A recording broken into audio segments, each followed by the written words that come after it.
The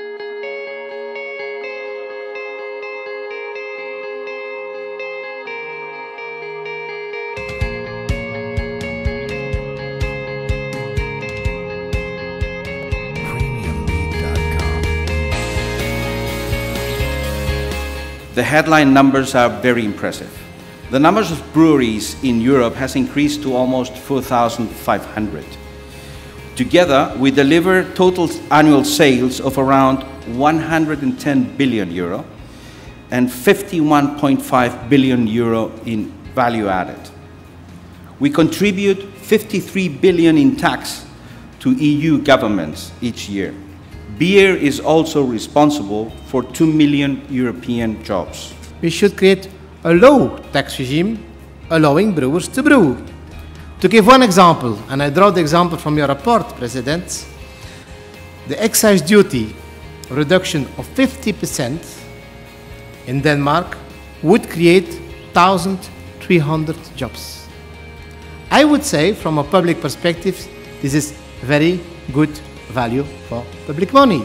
We really do need a sustainable tax regime. It's got to be a predictable and sustainable tax if you want this industry to grow. And if you've got an industry like ours which contributes 2 million jobs and billions in its contribution, then you've got to sustain it. There needs to be a predictable level playing field, and at this point, all Europe does, I think, is create a minimum level of excise taxes, but above that, they can just go as crazy as they want to go, and some countries actually do that.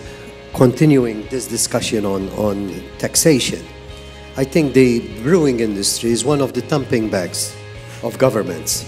If I've learned something, for example, from this opportunity and reading documents concerning your sector, is certainly the difference in treatment of excises in the US and in the EU. And it's certainly something that it is worth discussing with our transatlantic partners for the future. The brewing industry has really got to cooperate, and it's not just at the discussion stage of a free trade agreement with one of these big countries we've been mentioning. We have got also to monitor what's happening on there in the playing field. The industrial policy has become very high on the agenda of the Commission in the last months. It's not only a taboo any longer, it's a priority now. Really, apprenticeships are, from employers' point of view, the best way of training people that stay with the company, that are the most loyal to the company. We have heard that brewing is adapting to new challenges,